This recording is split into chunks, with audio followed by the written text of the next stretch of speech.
Hi friends, उदय GS research centre के platform पर एक बार फिर स्वागत। जैसा कि फ्रेंड्स जो विगत क्लास चली, इसके पहले वाली क्लास जो चली है मॉडर्न हिस्ट्री में, और मॉडर्न हिस्ट्री में आपने देखा कि बक्सर का युद्ध हुआ और बक्सर की लड़ाई में अंग्रेजों की जीत हुई। अब वहीं से सीक्वेंस एक पॉइंट हम उठाते हैं। उस पॉइंट को जब तक आप नहीं समझ पाएंगे तब तक आखिर कौन आया कौन गया, किससे लड़ाई हुई, ये आगे इलाहाबाद की संधि में जरूर समझ में आ जाएगा। जैसे ही आप बक्सर के वह पॉइंट समझ जाएंगे, उस पॉइंट को समझने के बाद आपको पूरा इलाहाबाद की संधि भी समझ में आ जाएगी। तो सबसे पहले हम चलेंगे 22 अक्टूबर, याद रखना, और 1764। इसमें क्या हुआ था पहले तो ये देख जानिए। ये स्पेशल बिहार में, स्पेशल किसमें है? बिहार में है। और फ्रेंड्स याद रखना, इसमें एक युद्ध हुआ था। इस युद्ध में आपको बताया गया था कि एक तरफ त्रिगुट सेना थी और एक तरफ अंग्रेज की सेना हेक्टर मुनरो नेतृत्व कर रहा था।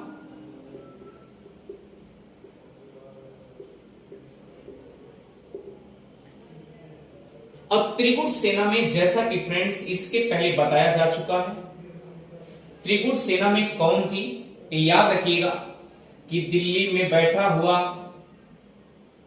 दिल्ली केंद्र सत्ता में जो बैठा हुआ है आलम शाह द्वितीय, या आप कह सकते हैं शाह आलम द्वितीय बैठा हुआ है। अब देखिए, दिल्ली में केंद्रीय सत्ता पे बैठा हुआ शाह आलम द्वितीय ये बैठा हुआ, लेकिन एक प्रकार से ये भी कह सकते हैं कि जैसे एक इसको भय सता रहा था, बराबर भय सता रहा था, और भय सताने के कारण इसको लगा कि झुक जाना ही बेटर होगा। तो याद रखना, यही हाल बक्सर के युद्ध में भी हुआ। और देखिए, ये केंद्रीय सत्ता में बैठा हुआ है और इधर जो है अवध का प्रांत है। अवध के प्रांत में आप देखेंगे कि यहां पर सुजाउद्दीन बैठा हुआ है, और ये भी नवाब है। फ्रेंड्स याद रखिएगा, दिल्ली की सत्ता में बैठा हुआ शाह आलम भी उस समय नवाब है। अब आप देखिए, इधर देखिए, इधर क्या हुआ, यानी बंगाल में जो नवाब है वह कौन है? मीर कासिम। Clear friends? याद रखिए, ये भी क्या है? एक नवाब है। यानी कि तीन नवाब मिल करके, और तीनों नवाबों की सेना भी मिल करके अंग्रेजों से लड़ाई लड़ती है, जिसमें अंग्रेजों की तरफ से हेक्टर मुनरो नेतृत्व कर रहा था। फ्रेंड्स याद रखिए, ये त्रिगुट सेना लड़ती है किससे? ये त्रिगुट सेना प्लस नवाब मिल करके लड़ते हैं किससे? याद रखिएगा, हेक्टर मुनरो की सेना से।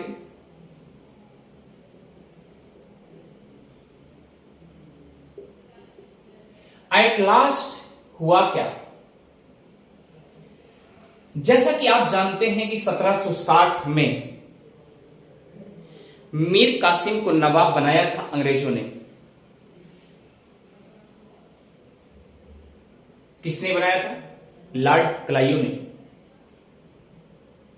नवाब बनाया था, बंगाल का नवाब बनाया। और ये सोच समझ के बनाया था कि मीर कासिम मेरे काम का है और जो जिस तरीके से मैं चाहूंगा उसी तरीके से मीर कासिम भी हमारा काम करेगा। उसको पूरा एकदम फुल सपोर्ट समझ रहा था कि मीर कासिम जिस तरीके से चाहूंगा उसी तरीके से मीर कासिम करेगा, एज ए पूर्ण तरीके से कठपुतली का काम करेगा। और जैसा कि आप जानते, ये भी जानते हैं, इसके पहले अंग्रेजों के द्वारा मीर जाफर को भी, मीर कासिम से पहले मीर जाफर को भी कुर्सी पर बैठाया। केवल मीर जाफर एक छोटी सी गलती की वजह से अंग्रेजों ने उसको पद से हटा दिया। गलती क्या थी? वर्धमान जिला का दीवानी मांग रहे थे और दीवानी न मिलने की वजह से उसको पदच्युत कर दिया गया, हटा दिया गया। अब आपने कभी सोचा, छोटी सी गलती उसको पद से हटा देना, अंग्रेजों ने उसको द्वितीय क्रांति के रूप में बोला है। और मीर कासिम को अपना लंगोटिया यार समझ करके एकदम नवाब के लिए बैठा दिया। टेंशन ना लीजिए, हम उसको हटा रहे हैं, मीर कासिम टेंशन ना लीजिए, मीर कासिम हम आपको ही नवाब बनाएंगे बंगाल। और जैसे ही मीर कासिम गद्दी पर बैठता है, ये मीर कासिम तो लुटा दिया। मीर कासिम ने 1760 में, जैसा कि आप जानते हैं, 3 जिले को दे दिया था। किसको किसको? चटगांव, मिदनापुर और याद रखिएगा, चटगांव है, मिदनापुर है,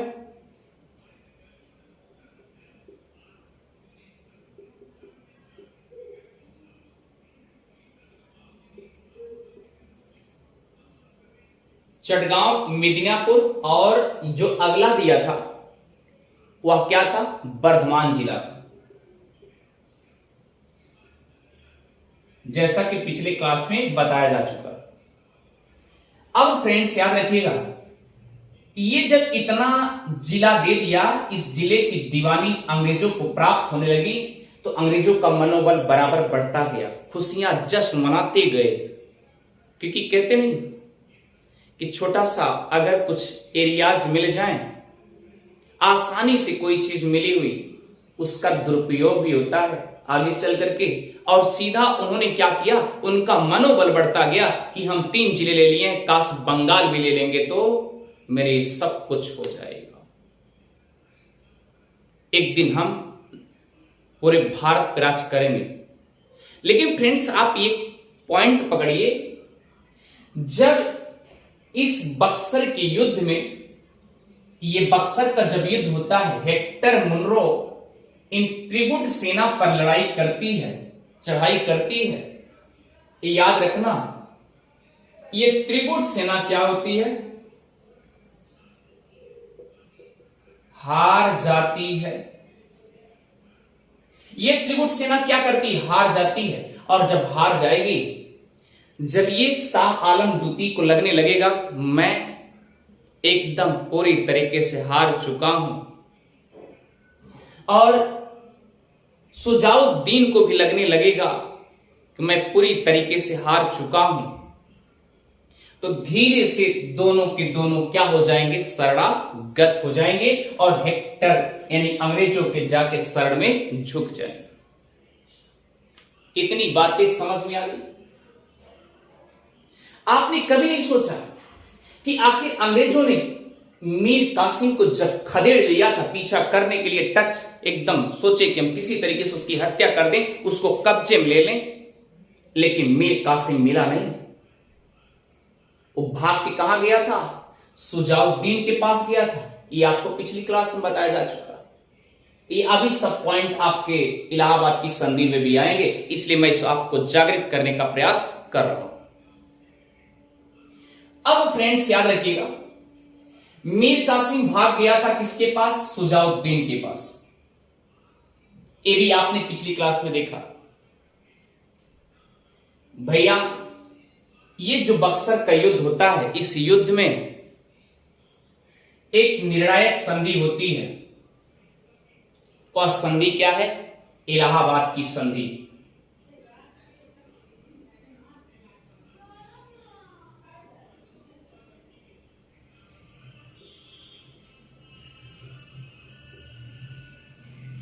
जैसा कि आप जानते हैं इलाहाबाद की संधि होती है, इसका मतलब इलाहाबाद में ही होगी ना, ये तो बात क्लियर हो गई। अच्छा, एक बात याद रखिएगा, जब शाह आलम द्वितीय ये शरणागत हो गया, सुजाउद्दीन शरणागत हो गए, और मीर कासिम किसके पास भाग के गया था? सुजाउद्दीन के पास। तो मीर कासिम कहां गया होगा? ये भी भगा, लेकिन शरणागत होने के लिए नहीं गया। फ्रेंड्स, एक बात बहुत बड़ी बात है, आप सोचिए अगला पॉइंट क्या है? इलाहाबाद की संधि रखी जाती। चलिए ठीक है, हम एक दोनों मिलकर के एक दूसरे से मिलकर के अच्छे से समझौता कर लेते हैं, संधि कर लेते हैं। शाह आलम और सुजाउद्दीन अब तो पूर्ण रूप से गुलाम हो ही चुके। एक दूसरी बात यह है कि मीर कासिम अंग्रेजों के लिए बहुत कुछ खतरा दे के गया। अंग्रेजों की यह भी लगने लगा कि मीर कासिम मेरे लिए बहुत बड़ा घातक का काम किया है। तब किसकी याद आएगी? मीर जाफर की याद आएगी। फ्रेंड्स, याद रखिएगा, एक पॉइंट है कि 1764 ईस्वी में जो बक्सर का युद्ध हुआ,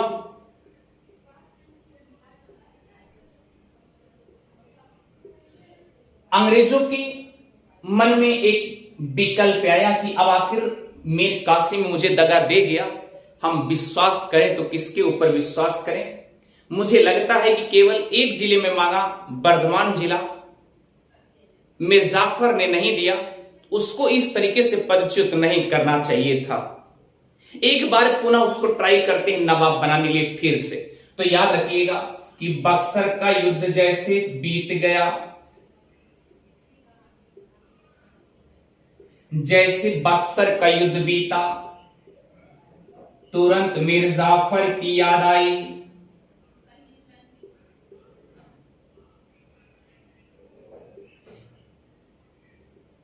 याद आई क्योंकि फ्रेंड्स जानते हैं याद बन के याद रह जाती है, तो सेम वही याद आई। जब बार बार याद आई तो मीर जाफर को फिर से गद्दी पुनः दिया गया अंग्रेजों के द्वारा।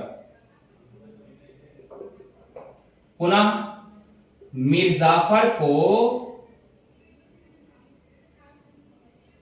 बंगाल का नवाब बनाया गया।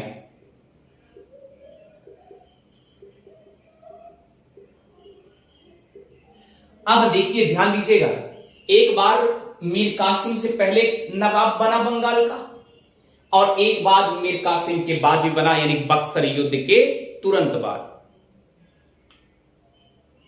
क्योंकि मीर कासिम तो ये बक्सर के युद्ध में लड़ाई छिड़ा हुआ है मैटर ना, तो उसके बाद ही किसकी याद आएगी? मीर जाफर की। और मीर जाफर को याद रखना फ्रेंड्स, फिर एक बार बंगाल की गद्दी का नवाब बनाया जाता है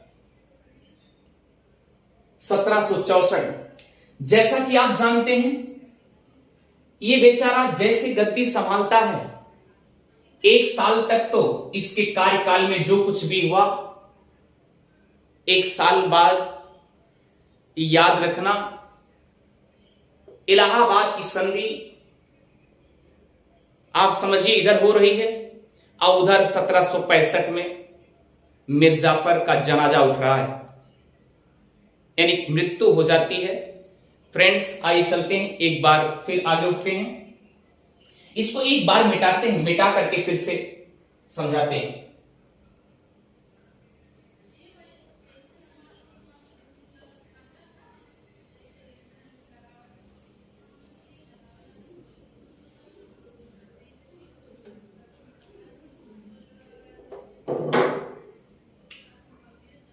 देखिए फ्रेंड्स, आज की जो कहानी है स्पेशल, वह है इलाहाबाद की संधि।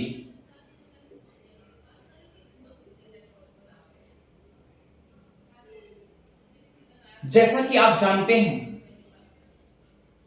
दिल्ली की केंद्रीय सत्ता में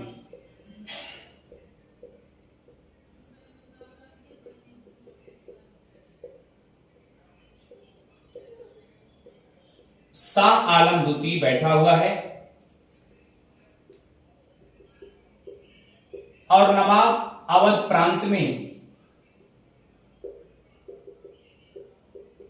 नवाब के रूप में याद रखिए सुजाउद्दीन बैठा हुआ है। और याद रखिएगा मीर कासिम, ये सब तो हार ही गए थे। इतनी बातें अच्छे से समझ में आ गई थी, क्योंकि बक्सर के युद्ध में मीर कासिम जब हार गया तो उसके बाद ये दोनों शरणागत हो गए। उसके बाद ये तो भाग ही गया था, मीर कासिम भाग ही गया था। बचा कौन आपके पास? शाह आलम द्वितीय और अवध का प्रांत में बैठा हुआ नवाब सुजाउद्दीन। एक तरफ उधर मीर जाफर को गद्दी पे बैठाया गया, बंगाल का नवाब बनाया गया, और इलाहाबाद की संधि भी 1765 में ही होती है। फ्रेंड्स, अब अंग्रेजों को किसकी याद आ रही है?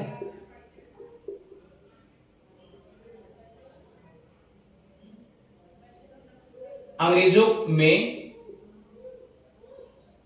ब्रिटेन से फिर लॉर्ड क्रायो आता है।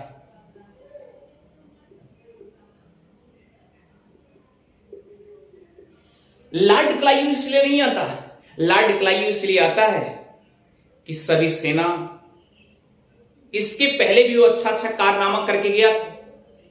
मीर कासिम से मिदनापुर बर्धमान जिला और चटगांव जिला, ये इसकी दीवानी तो ले ही चुका था। फिर अंग्रेजों को लगा क्या, ब्रिटेन में अंग्रेजों को लगा क्या कि जो रॉबर्ट क्लाइव है, यहां लिख रहे हैं, जो रॉबर्ट क्लाइव है, इसको हम क्या करें, इसको हम भेज देते हैं। कुछ बना के आया है, अब फिर दोबारा जाएगा तो बना के ही आएगा, इसलिए फिर रॉबर्ट क्लाइव आवता है। रॉबर्ट क्लाइव आता है और आने के बाद एक पालक का काम करता है। उस राज्य को पूरा कहते हैं राजपाल, यानी पालक का काम करता है, संभालने का काम करता है।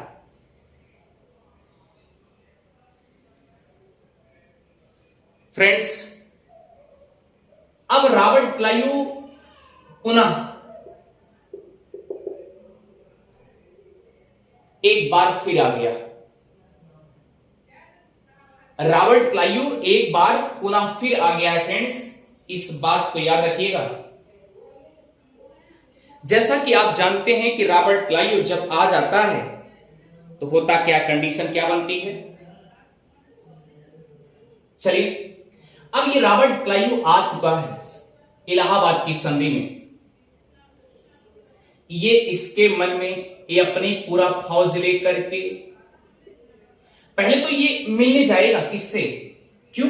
क्योंकि शाह आलम द्वितीय रॉबर्ट क्लाइव के शरणागत हो ही चुके हैं, और रॉबर्ट क्लाइव जितना कहेगा उतना ही शाह आलम द्वितीय को करना भी पड़ेगा। यानी पूरी तरीके से एकदम क्या हो चुके हैं, गुलाम, कठपुतली, जिस तरीके से नचाना चाहेंगे। आप बताइए, केंद्रीय सत्ता झुक चुकी है तब। और ये रॉबर्ट क्लाइव भी सोच रहा था कि काश हम केंद्रीय सत्ता में बैठा शाह आलम द्वितीय को अगर दिल जीत लिया तो पूरे भारत पे एक दिन राज करेंगे। ये रॉबर्ट क्लाइव का लक्ष्य था। फ्रेंड्स, याद रखिएगा, ये रॉबर्ट क्लाइव सबसे पहले किसके पास आता है? शाह आलम द्वितीय के पास। यहां आकर के दीवानी मांगता है। किससे मांगता है? शाह आलम द्वितीय से। और शाह आलम द्वितीय तो एकदम मजबूर पहले से हो चुके हैं। क्यों? क्योंकि पहले ही शरणागत हो चुके हैं, तो देने के लिए भी मजबूर, वो भी शरणागत कर देंगे। लेकिन एक प्रकार से यह भी ध्यान दीजिएगा, अंग्रेजों द्वारा लालच दे करके, अंग्रेज लालच भी देते हैं कि हम एक छोटा मोटा समझौता करने आए, क्योंकि डायरेक्टली तो शाह आलम द्वितीय भी नहीं देगा। अगर हम धीरे से मुस्कुरा करके बात करके मीठे मीठे बात करके, क्योंकि अंग्रेजों का लफ्ज था कि कितना भी झगड़ा हो लास्ट में सॉरी, आवाज से गलती कभी नहीं होगी, इस तरीके से कह करके अपना फिर उफान बढ़ा देते थे। तो रॉबर्ट क्लाइव भी याद रखना, इसको एक बार हम मिटा करके, पहला जो है इलाहाबाद की प्रथम 2 संधियां होती हैं। प्रथम इलाहाबाद, वर्तमान में प्रयागराज। प्रथम इलाहाबाद की संधि 12 अगस्त 1765 ईस्वी को होती है। फ्रेंड्स, ये प्रथम इलाहाबाद की संधि होती है। ये इलाहाबाद की संधि, समझौता। अब आपके मन उठ रहा है कि प्रथम किया गया तो इसका मतलब द्वितीय भी होगा। हाँ, यस, द्वितीय भी है। और द्वितीय जो है रॉबर्ट क्लाइव के द्वारा, याद रखिएगा, द्वितीय सुझाव देश होता है। ये पहली वाली है, पहला ये है, दूसरा ये। तो यहां लिखेंगे द्वितीय इलाहाबाद, वर्तमान में प्रयागराज की संधि 16, इसके 4 दिन बाद, याद रखिए एक ट्रिक पकड़ लीजिएगा, अगस्त का महीना है, इसके 4 दिन बाद 16 अगस्त 1765 ईस्वी की दूसरा संधि होती है। यानी इलाहाबाद में स्पेशल 2 संधियां हुई। अब फ्रेंड्स, अब जब हम पढ़ाते हैं या कोई पढ़ाता है, डायरेक्टली इन दोनों को ऐसा भी नहीं लिख सकता कि 12 से लेकर के 16 तक, क्योंकि बीच में तो अंतराल भी तो है ना। अगर लगातार युद्ध होते तो हम डायरेक्ट बता सकते थे 12 से लेकर 16 तक या 12 to 16 कह सकते थे, लेकिन बीच में गैपिंग है, क्योंकि ये प्रथम संधि का डेट अलग है और द्वितीय संधि का अलग डेट हुआ, समझौता हुआ। अब देखिए, ध्यान दीजिएगा, इसीलिए डायरेक्टली दोनों को कंबाइन करके हम क्या बोल देते हैं, इलाहाबाद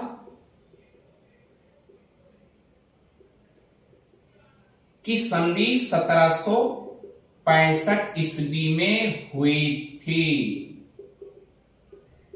एक बार इसे मिटाते हैं, फिर उसके बाद आगे बढ़ते हैं। क्लियर? इतनी बातें अच्छे समझ में आ गई? आगे बढ़ते हैं।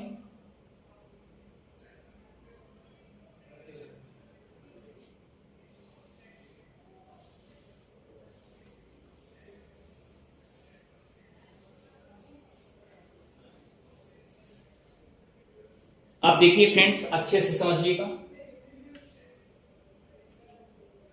इधर रॉबर्ट क्लाइव है और इधर केंद्रीय सत्ता में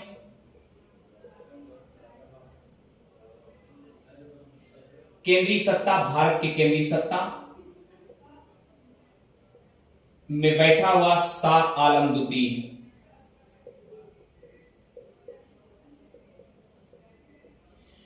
संधि की डेट जो है 12 अगस्त 1765 ईस्वी, और स्पेशल याद रखिएगा इलाहाबाद में होती है, वर्तमान में प्रयागराज। फ्रेंड्स, याद रखिएगा कि रॉबर्ट क्लाइव संधि जो करता है इलाहाबाद में, वह संधि का मैटर क्या था, आप इसे अच्छे से समझेंगे। इसमें जो संधि हुई थी, रॉबर्ट क्लाइव सोच रहा था कि काश हम केंद्रीय सत्ता में जाएं और शाह आलम द्वितीय को एक बार हम मना लें। अगर उसका दिल जीत लेते हैं और जिस दिन शाह आलम द्वितीय हमको केंद्रीय सत्ता को ही दे देगा या हमारी बातों को मान लेगा, तो भारत में जितने प्रांत हैं वो क्या कर पाएंगे हमारे, वो तो हमारे अंडर हो जाएंगे। इसका मतलब भारत पे हम राज करेंगे, ये रॉबर्ट क्लाइव की थिंकिंग थी, सोच थी। अब देखिए रॉबर्ट क्लाइव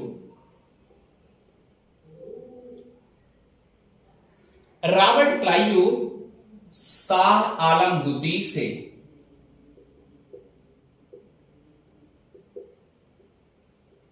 से कहता है कि हे शाह आलम द्वितीय, हम एकदम देहाती वर्डों में बता रहे हैं कि हे शाह आलम द्वितीय, आप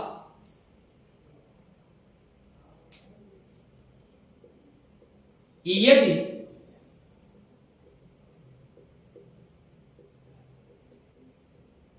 तीन क्षेत्रों की दीवानी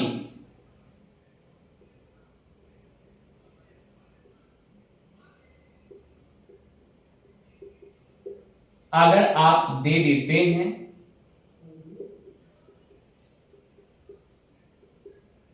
तो उसके बदले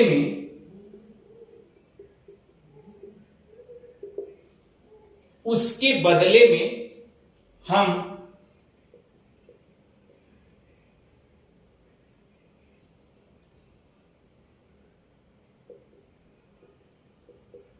अवध प्रांत के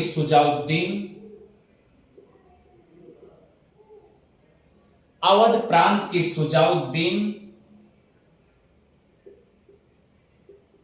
के क्षेत्र से इलाहाबाद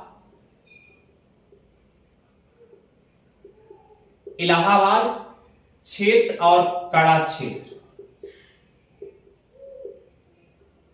ये दोनों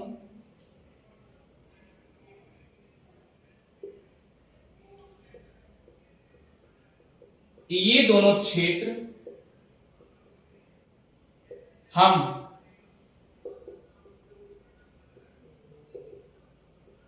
सुजाउद्दीन से दिला देंगे।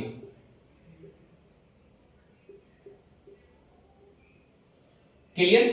पहली शर्त ये हो गई, पहली संधि ये हो गई 12 अगस्त जो 1765 में हुआ। पहला वक्तव्य ये रहा। अब देखिए कितने चालाक हैं अंग्रेज, कितने चालाक हैं। कहते नहीं है कि अगर चालाक है कोई तो खाने के लिए नहीं मरेगा। सेम कंडीशन वही है। वो आया, विदेश से आया, भारत पे ही राज कर रहा है, भारत को ही सता रहा है, भारत को ही टार्च कर रहा है, और उसी के पैसे से स्वयं भी खा रहा है और दूसरों को भी खिला रहा है, केवल कठपुतली की तरह नचा रहा है। गजब की रणनीति है। अब देखिए रॉबर्ट क्लाइव ने कहा क्या, दूसरा पॉइंट,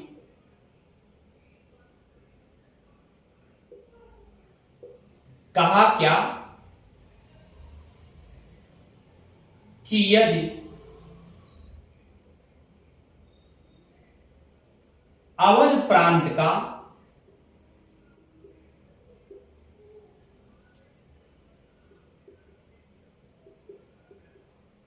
इलाहाबाद क्षेत्र और कड़ा क्षेत्र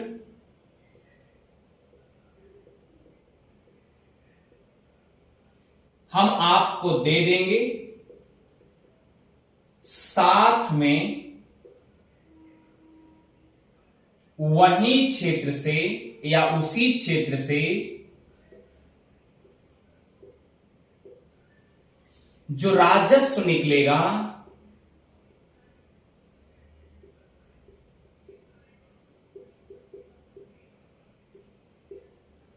उस राजस्व से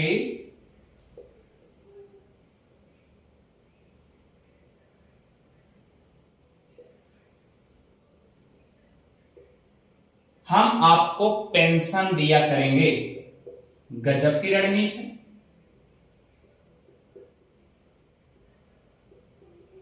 मतलब भारत के क्षेत्र को उसको दे देंगे, शाह आलम द्वितीय को, और शाह आलम द्वितीय से खुद मांग रहे हैं और याद रखिएगा रॉबर्ट क्लाइव ने शाह आलम द्वितीय से कौन सा क्षेत्र 3 मांगा था? याद रखिए दीवानी क्षेत्र जो मांगा था, इसको भी ध्यान दीजिए।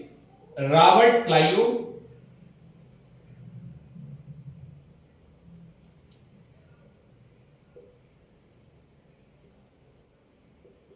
शाह आलम द्वितीय से, क्योंकि केंद्रीय सत्ता में बैठा हुआ है, बंगाल, बिहार और उड़ीसा की दीवानी मांगा था।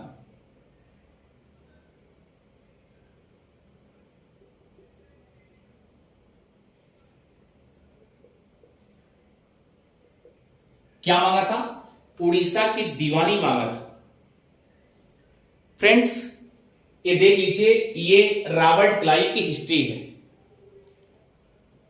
ये तो गजब का गेम खेल रहा है कि रॉबर्ट क्लाइव कहा कि क्या कि शाह आलम द्वितीय, आप टेंशन ना लीजिए, टेंशन काहे का? और शाह आलम द्वितीय पहले ही झुक चुके थे, क्योंकि बक्सर के युद्ध में शरणागत हो ही चुके थे, गुलाम तो बन ही चुके थे। अब तो लास्ट में तो विकल्प जो दे दिए तो उसको फॉलो करना ही पड़ेगा। अब सोच लीजिए भारत कैसे एकदम गुलाम हो चुका है। इसके पहले आपने देखा कि मीर कासिम भी 3 दीवानी दे चुका था, चटगांव, मेदिनापुर और बर्धमान जिले की दीवानी दे ही चुका था। फ्रेंड्स एक बात याद रखिए, उधर 3 दीवानी और इधर केंद्रीय सत्ता से मांग रहा है, गजब की बात है, गजब की रणनीति, गजब का दिमाग। आप कभी सोचिए इसके बारे में। और वो भी जो इससे मांग रहा है, रिक्वेस्ट कर रहा है, लेकिन दिलवाएगा अपने भारत से ही दिलवाएगा, अवध प्रांत से दिलवाएगा। अब ये अवध प्रांत भी जो सुजाउद्दीन है वो भी झुक चुका है और शाह आलम द्वितीय भी झुक चुके हैं।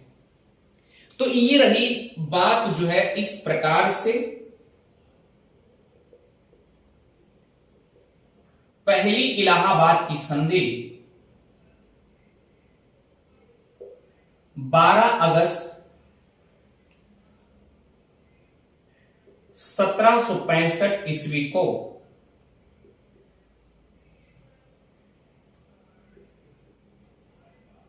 हुई। ये इस प्रकार से पहली संधि रही। तो फ्रेंड्स मुझे लगता है कि आपको अच्छे से ये केंद्रीय सत्ता की जो पॉइंट बिंदु हैं ये आपको अच्छे से समझ में आ गया होगा। अब सवाल उठता है कि रॉबर्ट क्लाइव द्वारा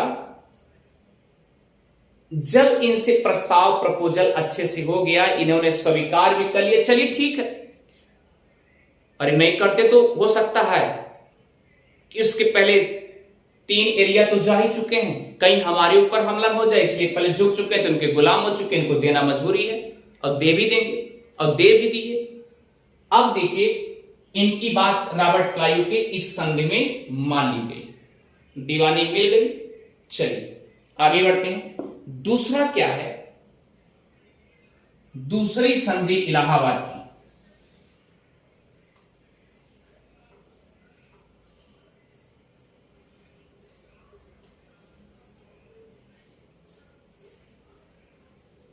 इससे सीख भी मिलती है कैसे पॉलिटिक्स चलती।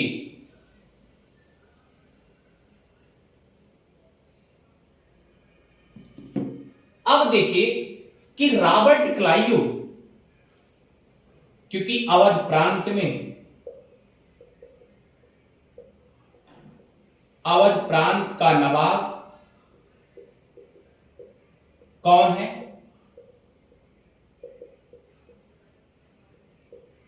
सुजाउद्दीन। फ्रेंड्स यह डेट इलाहाबाद में यह भी होती है दूसरी संधि, इसे इलाहाबाद की दूसरी संधि के नाम से जानते हैं। वो 12 अगस्त था, उसके 4 दिन बाद यानी 12/4/16 5वें दिन याद रखना 16 अगस्त 1765 को होती है ये संधि। किसके बीच? रॉबर्ट क्लाइव और सुजाउद्दीन के बीच। फ्रेंड्स, अपने दिमाग से सोचिए कि शाह आलम के द्वितीय के साथ जो पहला प्रपोजल प्रस्ताव था, वह प्रस्ताव क्या था? आपके दिमाग में उठ गया होगा। क्यों? अब सुजाउद्दीन भी तो रॉबर्ट क्लाइव के कब्जे में है। अगर इस तरीके से कब्जे में होगा तो यह भी तो झुकेगा और इनको भी मानना पड़ेगा क्योंकि झुक चुके हैं। तो आइए चलते हैं।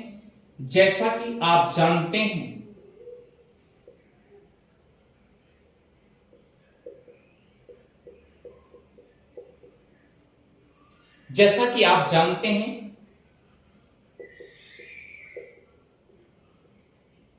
रॉबर्ट क्लाइव शाह आलम द्वितीय को दिए गए प्रस्ताव में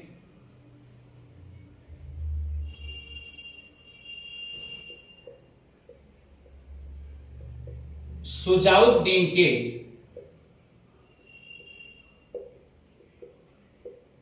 अवध प्रांत से इलाहाबाद क्षेत्र,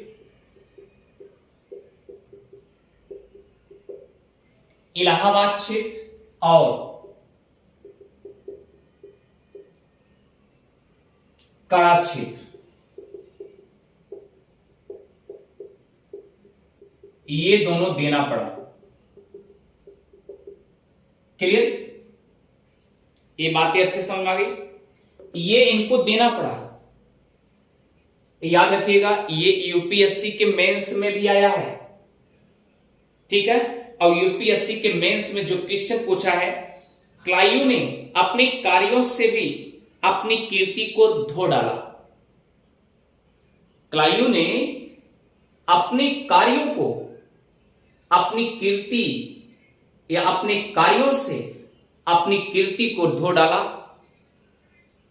समा आलोचनात्मक व्याख्या करिए। ये यूपीएससी का ही क्वेश्चन है, आईएएस का क्वेश्चन है, आईएएस का क्वेश्चन है, मेंस। तो फ्रेंड्स, आइए देखते हैं कि जैसा कि आप जानते हैं कि रॉबर्ट क्लाइव शाह आलम द्वितीय को दिए गए प्रस्ताव में सुजाउद्दीन के अवध प्रांत से इलाहाबाद क्षेत्र और कड़ा क्षेत्र, ये दोनों देना पड़ा। पहला प्रस्ताव पूरा हो गया। अब अगला क्वेश्चन क्या है? रॉबर्ट क्लाइव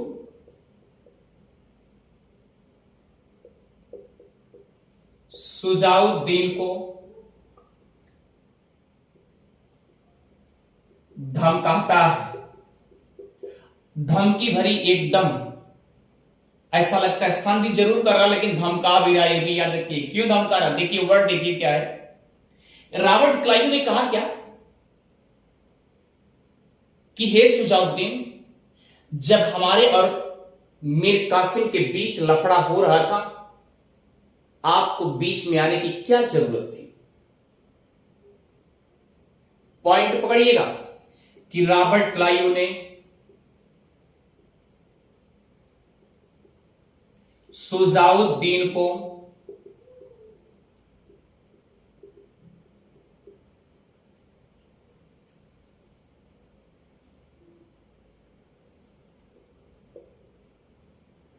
कहा कि जब हमारे और मीर कासिम के बीच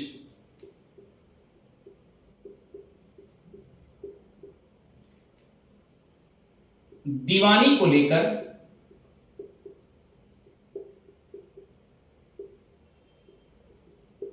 विवाद छिड़ा था,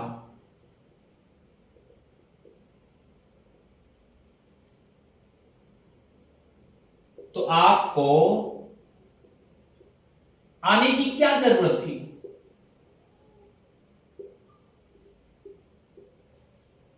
आने की क्या जरूरत थी? अरे भाई, नहीं जाता तो कैसे बचता? क्योंकि सबको डर सताने लगा था कि उधर बंगाल में छवि है और सुजाउद्दीन यही सोच रहा था कि अगर बंगाल को हड़प लिया तो अवध भी तो उससे से विभाजन है। अवध में आने में कितना टाइम लगेगा, अवध को हड़पने में कितना टाइम लगेगा। इसलिए भाई सब जुट के क्या करेंगे, हम अंग्रेजों को हराएंगे। सुजाउद्दीन की भी रणनीति अच्छी थी। तो आइए चलते हैं, आगे बढ़ते हैं। अब देखिए पॉइंट देखिए कि रॉबर्ट क्लाइव ने सुजाउद्दीन को कहा कि जब हमारे और मीर कासिम के बीच दीवानी को लेकर विवाद छिड़ा हुआ था तो आपको आने की बीच में क्या जरूरत थी।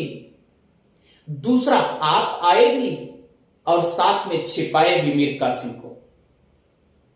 आप आए भी, आप आए मतलब आप बीच में आए,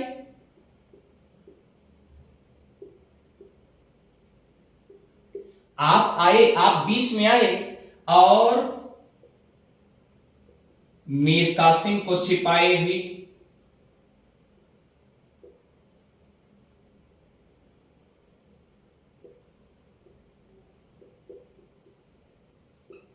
मीर कासिम को छिपा लिए भी, बचाने के चक्कर में थे ना।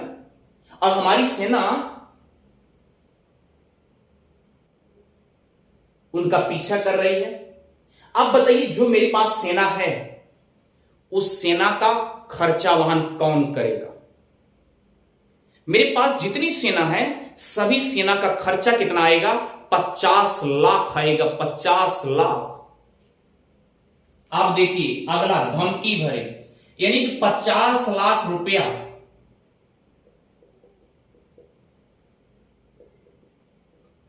की मांग किया। किसने किया? रॉबर्ट क्लाइव ने। किससे किया? सुजाउद्दीन से।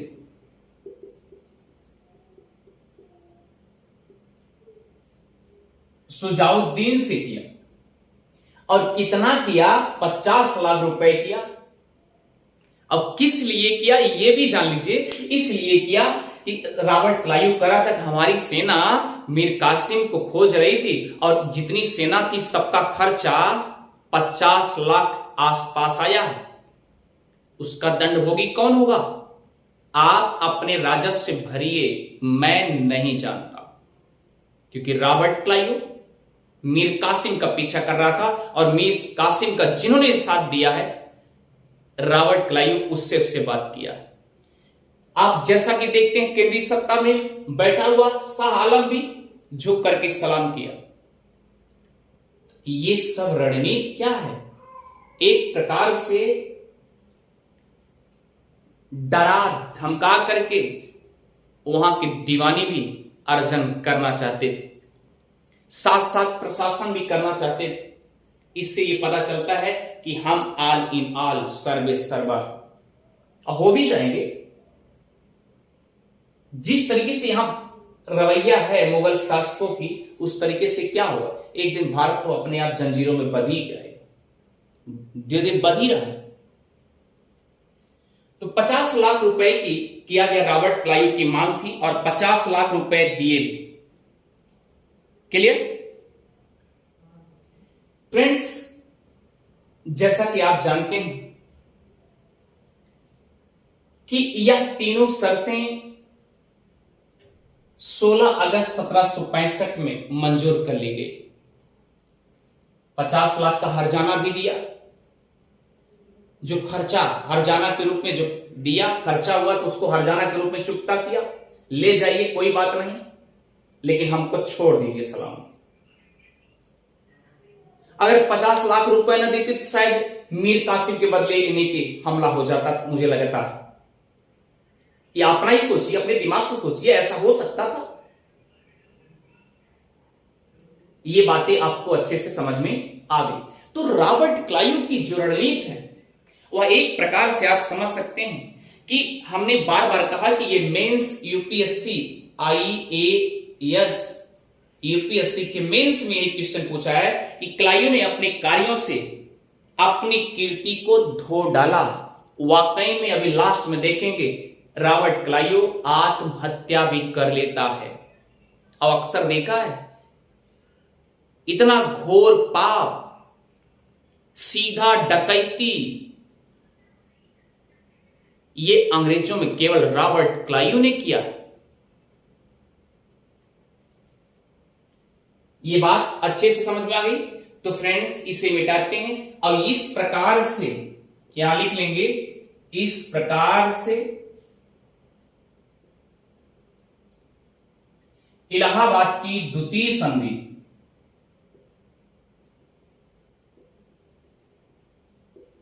16 अगस्त 1765 ईस्वी को संपन्न होती।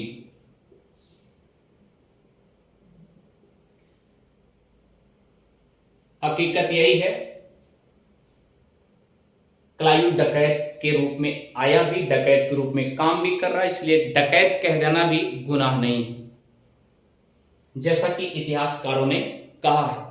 और इतिहासकारों ने भी इनकी इतनी कड़ी आलोचना की है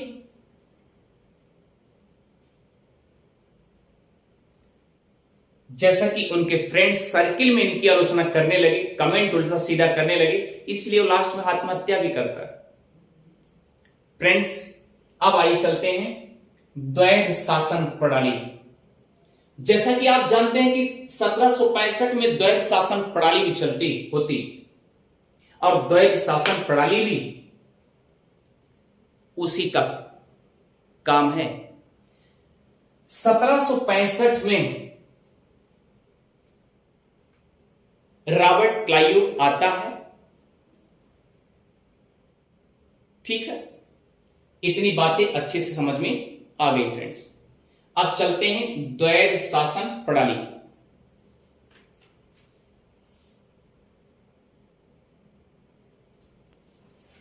फ्रेंड्स थोड़ा सा एक पॉइंट आप ये जान लीजिए कि मान लीजिए कि द्वैध शासन प्रणाली से पहले आप एक पॉइंट और नोट करेंगे कि जैसे कि 64 में मिर्जाफर को गद्दी मिली, बंगाल का नवाब पुनः दोबारा बना, लेकिन इसी 1765 में मिर्जाफर मर भी जाता है, तो इसे भी नोट कर लेंगे आप।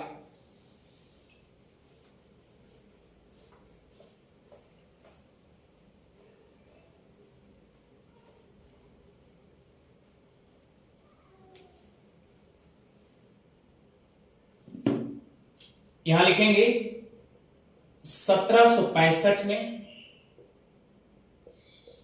1764 में मिर्जाफर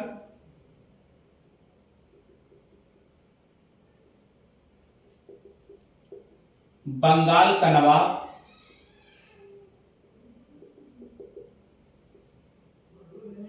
पुनः बना, लेकिन 1765 में मिर्जाफर की मृत्यु भी हो जाती है।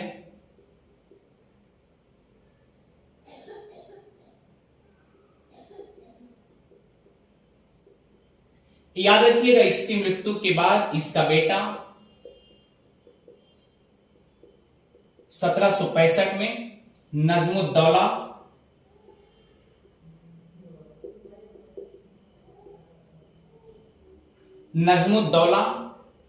यह नवाब बनता है।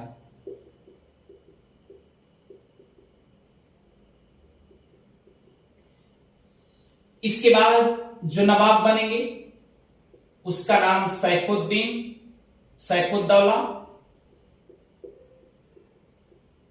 ये नवाब बनेंगे।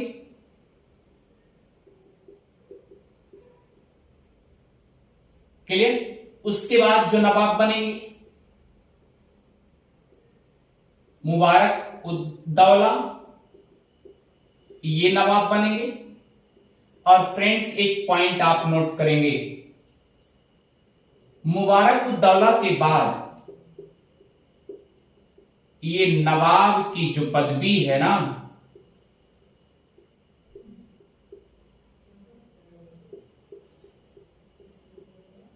यहीं से खत्म हो जाती है।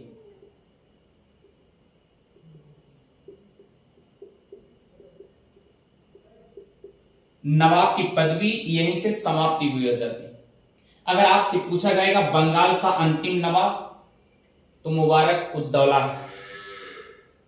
क्लियर? क्योंकि यहीं से नवाब की पदवी समाप्त हो जाती है। फ्रेंड्स इतनी बात आप जान लीजिए कि द्वैध शासन प्रणाली से ये स्ट्रक्चर मिर्जाफर के बारे में रहा है। क्लियर।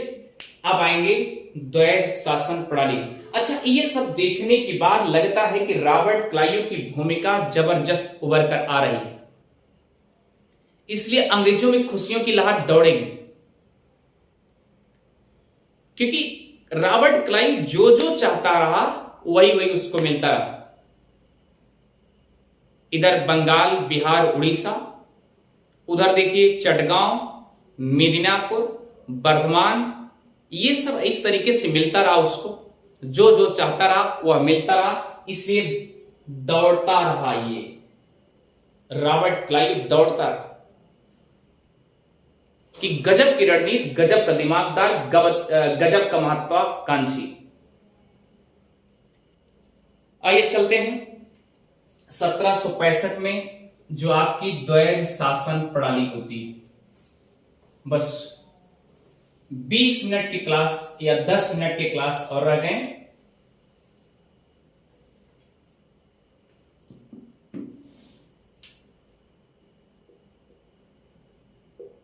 द्वैध शासन प्रणाली याद रखिएगा, रॉबर्ट क्लाइव ही बंगाल में सर्वप्रथम, यहां लिख लेंगे द्वैध शासन यानी दो शासन।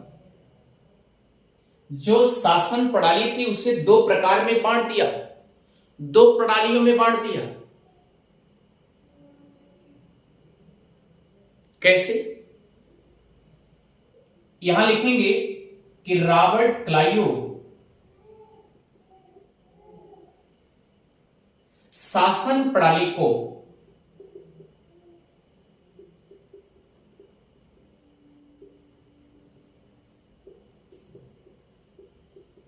दो रूपों में बांट दिया, जिसे द्वैध शासन प्रणाली कहा गया। क्लियर? और याद रखिएगा, रॉबर्ट क्लाइव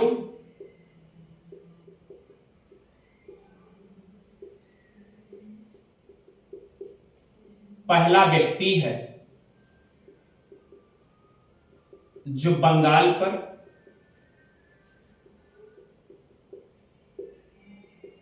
द्वैध शासन लागू करता है।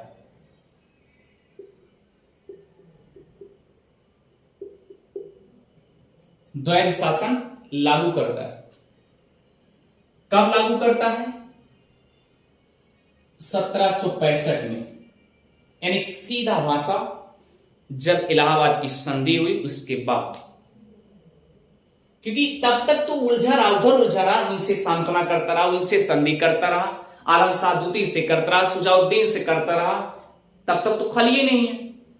उसके बाद जब बंगाल, बिहार, उड़ीसा जब उसके नेतृत्व में आ जाती है, हाथ में आ जाती है, वहां की दीवानी हाथ में आ जाती है, तब तुरंत द्वैध शासन प्रणाली लागू कर देता है।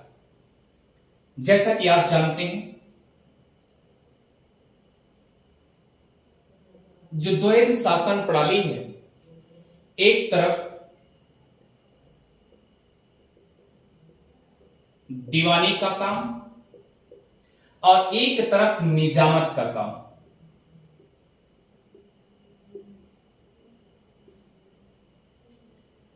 निजामत के काम में नवाब लोग रहते थे, यानी कि मुगल सत्ता। निजामत में एक प्रकार से आप समझिए कि प्रशासक प्रशासन चलाने वाला होता था।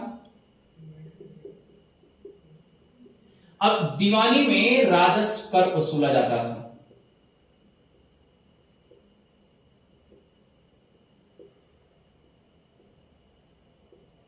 भैया अपना दिमाग लगाओ, पैसा किसमें है? दीवानी में। मुनाफा किसमें है? दीवानी में। लाभ किसमें है? दीवानी में। और इसमें क्या है? क्योंकि जब तो अंग्रेज इतने चालाक थे, चालाकी की वजह से उन्होंने क्या किया, जिसमें मुनाफा सब कुछ पैसा वसूलने वाला काम हो वो अपने हाथों में ले लिए। यानी कि दीवानी का काम कंपनी ने ले लिया, अंग्रेजों ने ले लिया।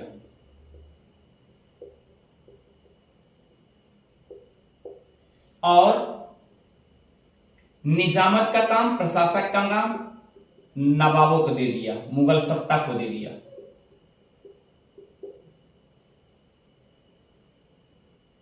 भैया एक चीज बताओ, और यह जो राजस्व वसूलेंगे किससे वसूलेंगे? यानी कि व्यापारियों से या आम जनता से? क्योंकि बिहार, उड़ीसा और बंगाल ये सब जा चुके, इसलिए वहां की दीवानी राजस्व कर वसूलने के लिए जनता से वसूल करके जनता टैक्स जहां भरेगी, कहां भरेगी? दीवानी में भरेगी, यहां जाएगा। अब भरवाएगा कौन? ये जो यहां पर गद्दी पे बैठा होगा। नियंत्रण कौन करेगा? ये अंग्रेज लोग। क्योंकि भाई जैसा कि इसके पहले आपने सुना है कि केवल जितने इधर नवाब रखे गए, सब के सब नवाब केवल पेंशन पर टिके हुए हैं, पेंशन। उसी में से राजस्व में से जो पैसा पेंशन के रूप में बचेगा वही आपको दे दिया जाएगा। और इनसे कहा गया, अरे ए नवाबों, तुम अपनी जनता पर खुद हुक्म चलाओ और उनसे कहो वो ले आके मेरे खजाने में पैसा जमा करें। कितनी गजब की रणनीति है, देखिए सीक्वेंस। तो निजामत का काम मुगल शासकों को दे दिया गया और दीवानी का काम अंग्रेजों ने खुद ले लिया। इतनी बातें अच्छे से समझ में आ गई। जैसा कि जानते हैं इसमें आमदनी ज्यादा और इसमें आमदनी कम।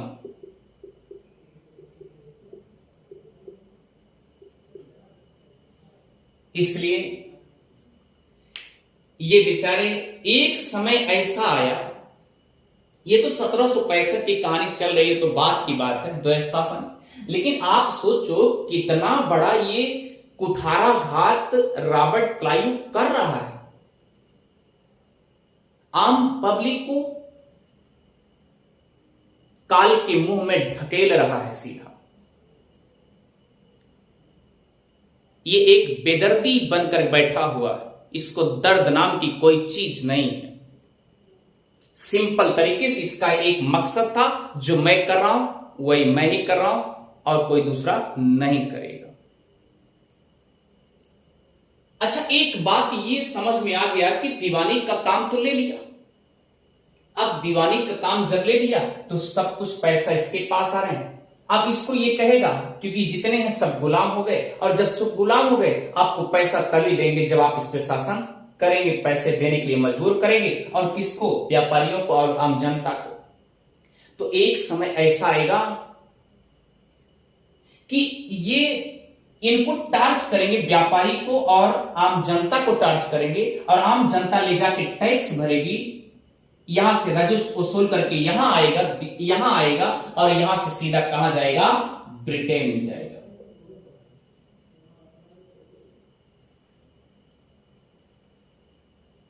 भैया यहां तक बता दिया गया कि 1765, 67 और 68 तक, ईस्वी तक भारत से राजस्व कर के रूप में 65 लाख पाउंड धन निष्कासित हो चुका था। ये आप देखना चाहेंगे, मैं बता दे रहा हूं। ये डाटा जो लिखा है, ये डाटा दृष्टि करंट अफेयर, दृष्टि आईएएस के करंट अफेयर में डाटा है। तो फ्रेंड्स याद रखिए 67, 65, 67, 68 इतने सालों में भारत से जो धन बाहर निष्कासित हुआ है 65 लाख पाउंड जा चुका है,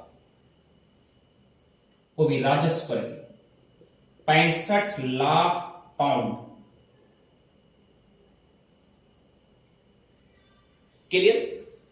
अब बताइए व्यापारी लोग, आम जनता लोग त्राह त्राह एकदम परेशान, करे तो करे क्या।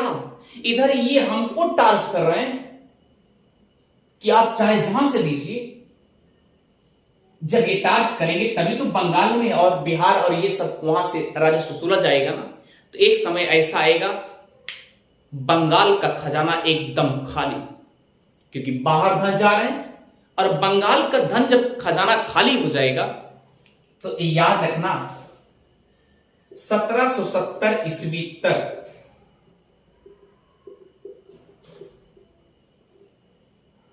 भयंकर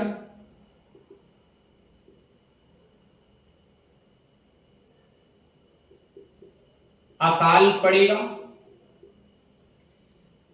अब भैया 1770 ईस्वी में अकाल पड़ गया, कहां पड़ गया? बंगाल में। अच्छा ये बताइए दाने दाने पे, दाने दाने के लिए मुहताज आम जनता, व्यापारी, जितने लोग थे सब त्राय त्राय एकदम शुरू हो गया। और जब इस तरीके से शुरू हो गया तो आप समझते हैं ये बद्दुआ तो कहीं कहीं जाएगी ना। तो याद रखिएगा 1770 में जब ये कंडीशन बंगाल में भयंकर अकाल पड़ा, यहां से पैसे धन निष्कासित होकर के चले गए, तो कोई कोई तो आएगा ना जिसे खत्म करने के लिए आएगा ना। तो फ्रेंड्स याद रखिएगा इधर द्वैध शासन प्रणाली लगा दिया, इसके 2 साल बाद यानी 67 में रॉबर्ट क्लाइव भारत को ही छोड़ दिया। गजब की रणनीति है। कहते हैं नियम लगाना तो जानते हैं पर लगातार उसे फॉलो कराना भी नहीं जानते। नियम तो बना के चले गए, नियम बना दिए, लेकिन 67 में रॉबर्ट क्लाइव भारत से ही चला जाता है। यहां लिख लेंगे 1767 में रॉबर्ट क्लाइव भारत से या भारत को छोड़ दिया। इतनी बातें अच्छे से समझ में आ गई होगी।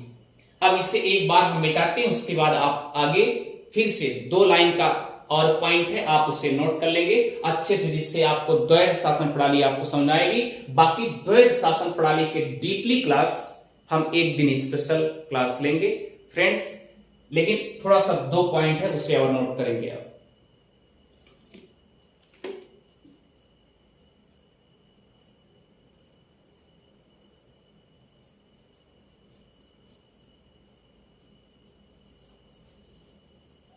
चलें?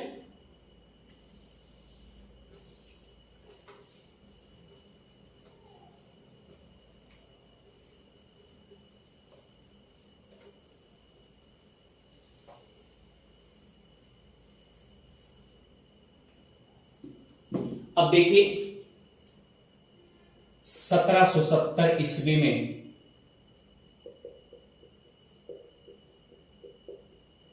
बंगाल में अकाल पड़ा।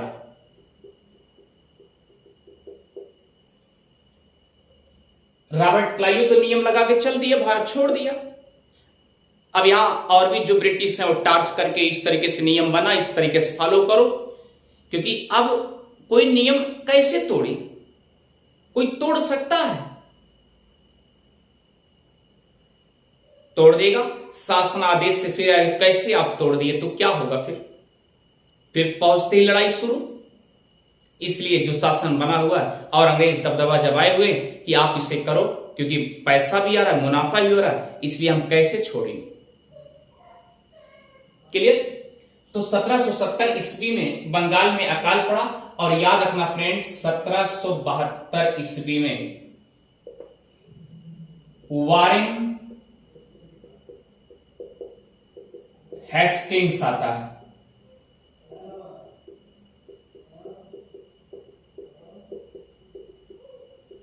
गवर्नर बन के, और इन्होंने 1772 ईस्वी में द्वैध शासन प्रणाली खत्म कर दिया। ये पॉइंट आपको अच्छे से समझ जानी चाहिए। उसके बाद क्या हुआ, 1772 में द्वैध शासन प्रणाली खत्म कर दिया। जैसा कि आप जानते हैं कि 1765 ईस्वी में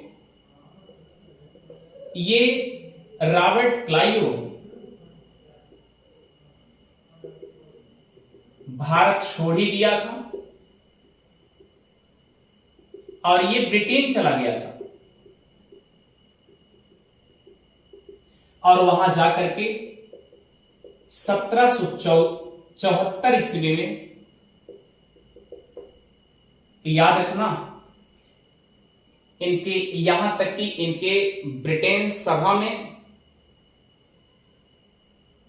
वहां पर लोगों ने इतनी टिप्पणियां किए, इतना कमेंट किए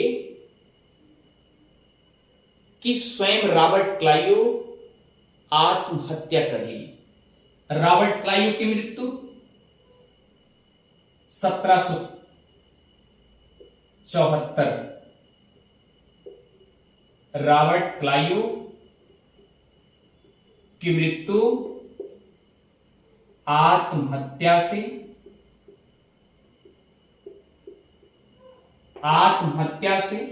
1774, और कहां, ब्रिटेन।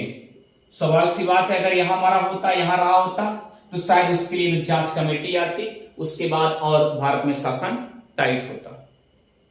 इतिहासकारों ने क्या कहा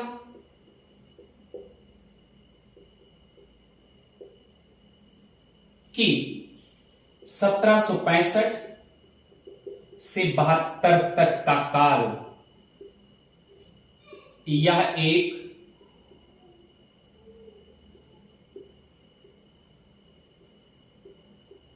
आम जनता को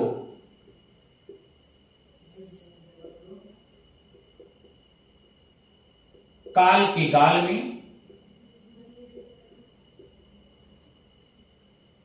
या काल के गाल से गुजरा। क्लियर? यहां तक इतना भयंकर जबरदस्त अकाल रहा है। थोड़ा सा पॉइंट और है, 2 लाइन का, मात्र 2 लाइन का है, रॉबर्ट क्लाइव के विषय में। चलें,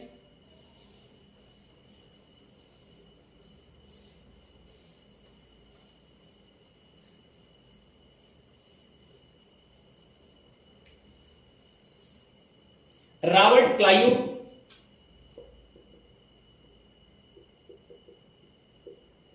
एक सोसाइटी चलाया था,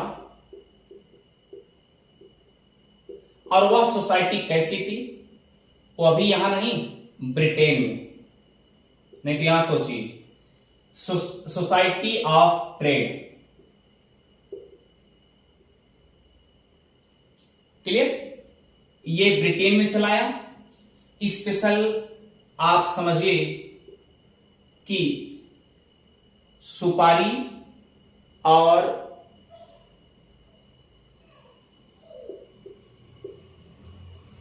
सुपारी है, और क्या बोलते हैं उसको, तंबाकू।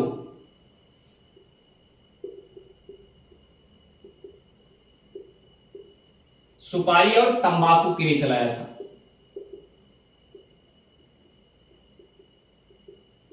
कहां पर? या ब्रिटेन में।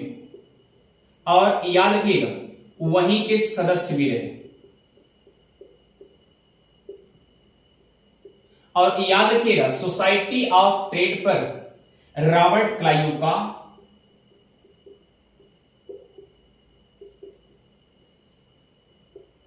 एकाधिकार था।